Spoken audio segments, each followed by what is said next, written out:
Alright, I know what you must be thinking. How could a law that's supposed to be for weed, for the benefit of the people, cause you to lose your job?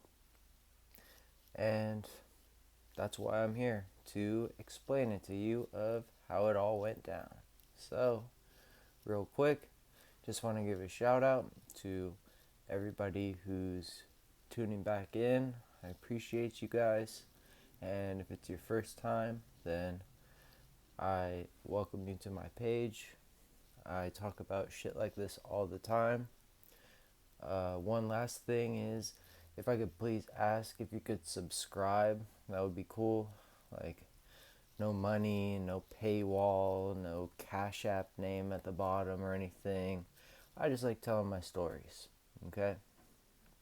So, anyways, now that that's out of the way, I'm gonna get right into it. So, for this, we're gonna have to go all the way back to 2016, 2018, around that time. Okay, so I've always been looking for a job, always. Even when I was in high school, like I got a job at like Jamba Juice. Like I even though I hustled, I still was always like trying to like have that like legitimate hustle as well, to kind of like, you know, look look the part, you know. So I had a bunch of different jobs. I can make a whole video on all the different jobs I've had. So you'd be surprised at how many jobs I found through Craigslist. Would I trust Craigslist today for a job? Fuck no. Especially with the shit that I listen to? No. But back then, shit, it was it was funny. Like when I would work, when I was bud tending, and I would see someone that I would know, and they would be like, "How did you get this job?" And I'd be like, "Craigslist," and they'd be like, "Oh." Like I could tell, like in their mind, they were like, "I should have thought of that," or something. I don't know. I've used it since like I can remember when Craigslist like first came out, you know. So, anyways, I find a listing for, like obviously as someone who's, I've been smoking weed since I was like 12. So, like, and selling it since basically then too. So, like, delivery of it was nothing like foreign to me or something like that, you know. So, I see this post on Craigslist and it says uh, medical marijuana delivery driver. So I click on it and it says it's called Ease. And that name might ring a bell. Uh, I know that I think they are still up and running now. I really don't know, but like I know that like I'll get to it, but I know that they revamped themselves from this story, you know. So, anyways, I get this. I see this listing, and you know, me. I always like. I just like send out random job applications and stuff. I just figure why not, you know. And it's worked out for me in the past, you know. Like I've gotten into a couple weed industry jobs strictly through Craigslist, nothing else. Like no friend or anything like that. So I see it and I see like I'm looking, I see it's in Inglewood, which is like a 15-minute drive, 10-15 minute drive from my house. So that was convenient right there. And then it says that they're going to be doing like an orientation type thing or whatever, but they do hint that the pay is $16 an hour plus tips. Okay. And we're talking 6 years ago, 8 years ago. somewhere around that range. Like, I could remember working for fucking $9 an hour and being like, damn, if only I could make $10, I could really make it happen. And like now here we are in where we are, and $15 an hour is the regular, and it's still not enough. you know but that was my mind. I was like, $10 an hour, that's how people make it. That's how people make it in this world. you know so like I can remember that. So when I saw that, I was like, oh hell yeah. And also, if you know anything about the cannabis industry, like they mainly want to hire females, and it's because mainly men smoke weed. I mean, not to say that girls don't, but it's a probably a majority male type thing. So they want to have like nice looking girls behind the counters and whatever. But I guess when you're delivering, it doesn't really make that. It doesn't make. It's not the same, So I'm like, I hop all over that. Like, I'm like, oh, what? Like, $16 an hour plus tips, blah, blah, blah. I even brought a friend. Because it was such a good opportunity that I was like, yo, you should come check this out. And of course, he didn't get into it. And hey, that's his choice.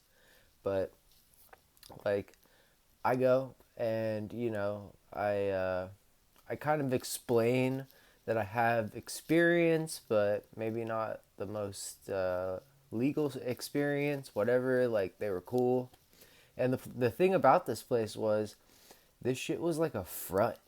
Like, I can strictly remember that, like, we would park in this little parking lot, and then there would be a sign, and it would say, like, Grandma's Cookies.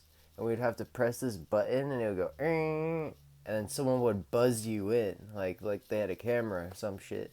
And they'd buzz you in, and then you'd go up these stairs, then up another set of stairs, and there would just be like a whole like floor, and there would be like a table and all the other stuff. So, anyways, I end up getting the job, which I'm fucking stoked on. Like $16 an hour plus tips back then was like unheard of.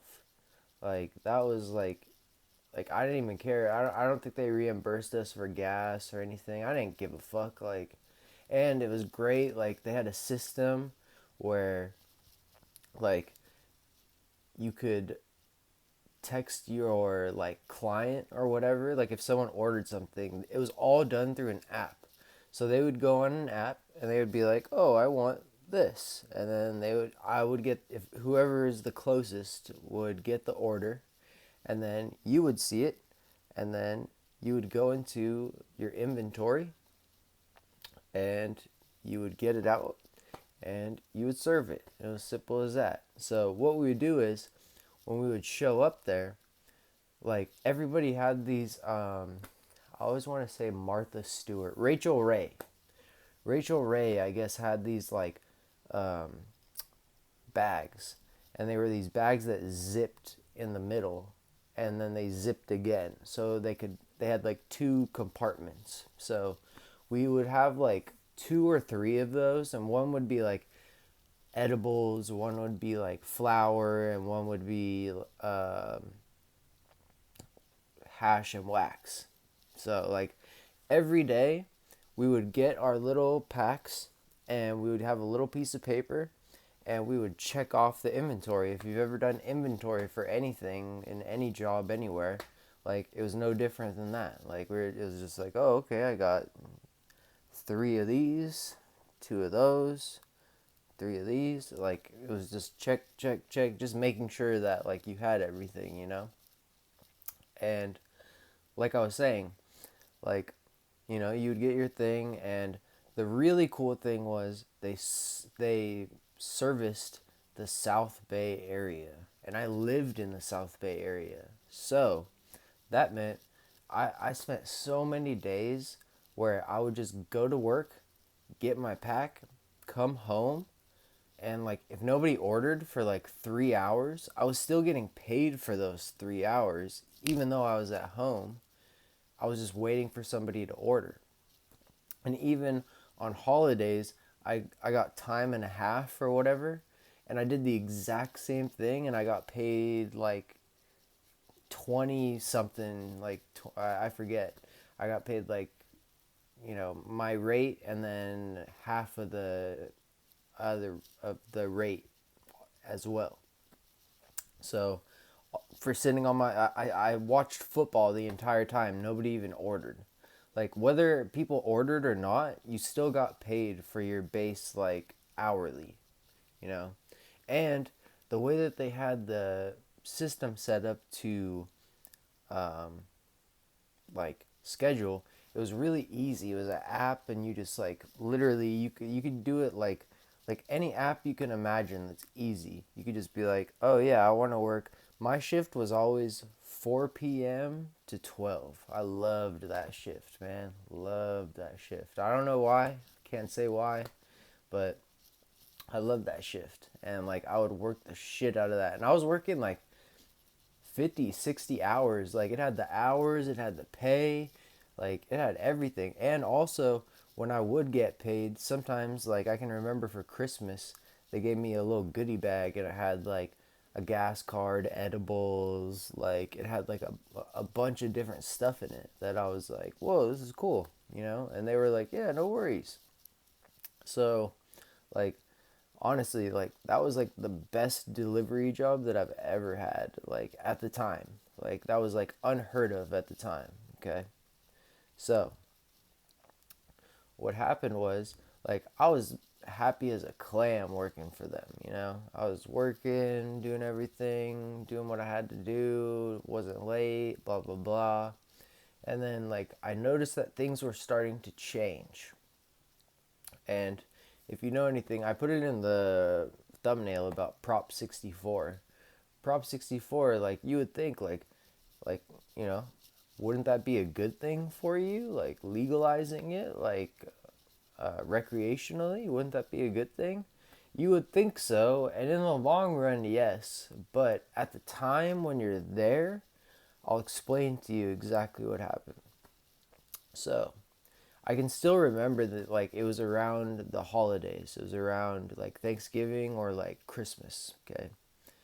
And I was going to work, and I was on my way to work, and I get a call from someone, and it's someone from the job, and they say, "Hey, are you on your way to work?" And I was like, I was just about to leave." And then they said, "Oh, well, actually, you could actually not even come in, like, like, we're not working right now." And I was like, "What?" And basically, what it was we had a medicinal license. We did not have a recreational license. Prox, Prop 64 gave people that right. So we had to be in line with like a million other places, and that shit took forever. So they were just like, they didn't even know how long it was going to take. Like, I would ask, and they'd be like, "Oh yeah, it'll be a couple weeks." And then a couple weeks would go by, and I'd call, and they'd be like, "Oh, a couple weeks."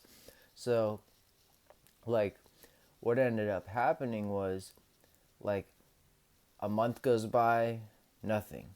2 months goes by, nothing. So finally, in like January, they're able to get the recreational license, because that's what they had applied for the whole time. And they finally get it, and I get the call. I'll never forget the call. They call me, and they're like, "All right, man, we're gonna be back up and running." And I was like, "Oh, what?" Like, I was stoked, because, like, I really liked that job. And then they said, "All right, but there's gonna be some changes." And I was like, "Ah," and, like, regular people, everybody, nobody likes change like that. You know what I mean? Like, I don't care, or I don't, whatever. So he says, "Yeah, we're gonna pay you, instead of $16 an hour, we're gonna pay you $12 an hour, but we're gonna reimburse you on your gas. Oh, and by the way, instead of Inglewood, we moved our hub to Studio City." And oh, and we can't service Studio City. So you have to come and pick up your pack there, and then you're still like driving around in like Santa Monica and like all these places. Like you can't just pick up your pack and just like go to like the nearest like parking lot and like park or whatever like that. So like I remember like being like, damn, dude, like, damn, like, so like in my mind, I'm like, so you're trying to pay me less and make me drive more, like, cause the Inglewood location was chill, like it was so like I could get there probably in the time it takes to smoke like a cigarette, or maybe like a cigarette and a half. I don't know, but like when the Studio City, I could have dealt with all the other stuff, but the Studio City thing killed me. And I actually even tried to do the Studio City like run, like when they were doing that. So I tried it, and like, you know, because like obviously I'd been out of a job for 2 months, you know what I mean, like out of nowhere, like literally just don't come to work today, and then 2 months later they're like come to work. Like it was very random, spontaneous.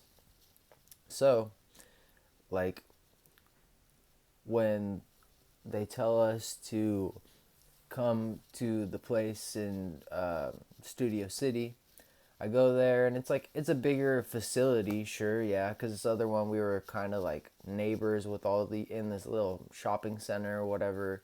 And it was on a really busy intersection and like fucking like off of 110 and the 10.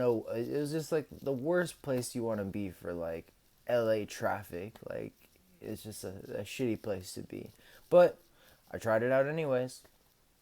Went, got my pack, and everything was just so much different because now, because they had the recreational license, like now they're like, it required us to have a tablet, and like when we would serve somebody they would have to like sign this tablet saying that they got it. Like there was just all these different stipulations that got added in. Like it was kind of like, well, if you're gonna do this, you're gonna do it this way. And they were just like so desperate that they were like, yeah, yeah, yeah, yeah, yeah. And I get it, I don't blame them at all. I was out of a job for a couple months, shit, I feel it. But it was just like, it just wasn't gonna work out. Like even the bare minimum of like, if I could drive to Studio City and sit in the parking lot and maybe get a couple orders in Studio City or something, but it was get your pack and then get out of Studio City and then go into like Santa Monica or Venice or wherever and try to find a parking spot. I don't go to Venice for my leisure because I know how bad the parking is. Like I'm just like OCD, weird like that, whatever. Like I just know like I'm going to spend more time looking for a parking spot than I am at the actual place. So I don't go there for like my pleasure, you know? So like I'm not going to do that. Like I don't know, but I did try it, and we had to use these bags where like the bags had this like, it was almost like a magnetic kind of thing, like but Velcro, and you could like you had to like twist it a certain way, and you had to like seal it and stuff. Like it was just like all this stuff, and then you had to keep it in the trunk. Like there was just so many different things that you had to do. And not to say that I couldn't do any of them, but they were just, it was just kind of like at one after the other after the other after the other, and I'm already like so I just knew that it wasn't it wasn't gonna work out, you know. So I ended up like I just told them, I was like, hey man, like I'm not gonna be able to do this. Like I'm gonna spend more time driving to and from here than I am on deliveries. Like this shit is just not gonna work out. And they were like, all right, for sure, well, you can come pick up your check. So I got my last check. And like honestly, they and oh, and also, before I forget, one of the also main reasons that I stopped was they stopped servicing the South Bay. So all those days that I had just kicked back at my house, like, or like times like that I could be like in the area or whatever, like that shit was like no more. So like that area got like it was like Hermosa, Redondo, like Torrent, like all the cities that I've like grown up in and like know them like the back of my hand. I don't even need a map. And then they, of course, they got to take that away, and that was out of their like jurisdiction or whatever. So like that was another like contributing factor for me, like not wanting to work there.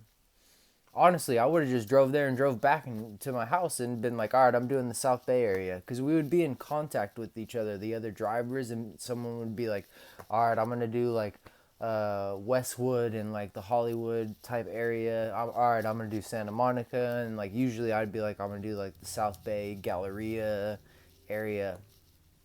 So that happens, and like I just assumed that okay, like no more E's in the South Bay. Like there's no more getting sack served, because the whole way that I found them was like I don't even remember how exactly I found them, but all you had to do was send in a picture of your ID and your medical card back when you needed one, and they would send you a free eighth and a free gram of wax. And that was a really good deal, man. Like straight up, like just for, I mean, unless they're using my credentials for some nefarious shit, but the joke's on them, because you don't want my credit score.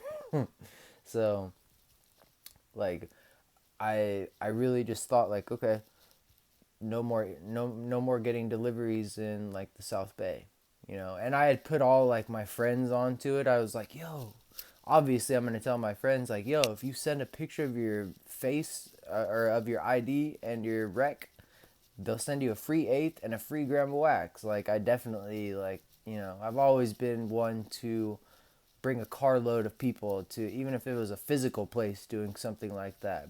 Bring a friend, get one. I'm bringing 5 friends and getting 5. Like it's, I don't know. So that all like, I completely like ease is like out of my mind. Okay. Flash forward a couple years. Okay. And at the time, I'm working at Target. I'm working at a Target. The Target is, this is all within, the same like area and time period. So there's a Target that's like 5 minutes away from my house, and I'm working there. And I see on, I get a email on my phone. I look at it, and it says, hey man, we're gifting you 40 free credits. And it was like 35 credits to get an eighth. And I was like, free eighth? Word. Like, like they just, it was like, we're giving this to you. I still remember the email. It was like, we're giving this to you just because. Like, it was literally nothing. I didn't do anything, didn't sign anything, didn't like click anything. It was just a random email I got that was like, hey, here's $40 towards our company. Like, use it how you please. So really the only thing I could get was like an eighth herb, but like still, it wasn't like, it wasn't the worst weed I smoked in my entire life. And I was able to actually order it and get it served. And I even like, I can't remember, I was about to go to work, so like I didn't have like a whole lot of time to talk. But I think I mentioned to the guy that that I had worked for them, and I stopped because they stopped servicing this exact area where he's giving me a delivery. And I think he might have mentioned something about them opening up another location. And I've heard that myself as well. And I've seen some advertisements here and there, and like, hey, I don't like blame them, or like I don't like, I have no ill will towards them or whatever. It was what it was. They were just trying to get that license. Like, you can only get it so fast. Like, I don't blame them at all.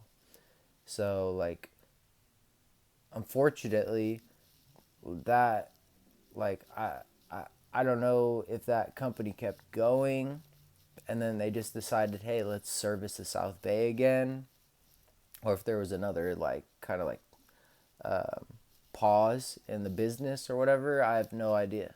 All I know is they came up and they served me an eighth at my crib, like, years later after me working there. And, like, I was bringing home nice checks. I was working, like I said, 50, 60 hour weeks. Like, I really, like, enjoyed that job, you know? And it was just like, uh, you know, blade to the gut, like, hearing that, don't come in. And all the times I would call and they would say, call back in 2 weeks and see what's happening. And I would call back and they would just have no news or anything like that. And then just to kind of get, like, blindsided by, like, all right, we're back up and running. But this, that, and the third, it was kind of like, like, man. So, anyways, hopefully their business is successful. Like, I'm not trying to hate on them. Like I said, like, order from them if you need weed delivered in your area. They probably serve your area. Shit, if they stopped serving an area and started it again, then why not? And especially with the way things are today, how you just need an ID and stuff, like, it's much, much, much, much, much different than it was back in the day, which everyone knows, obviously. So, anyways, that was the rise and fall, and I guess you could say the re-rise of ease. And yeah, that's my story, that's my experience, and that's how everything went down. So I hope you guys were entertained by the story, and it feels good once again to get one of these out to you guys, man. You have no idea. So I hope everybody has a nice weekend and everything, and peace.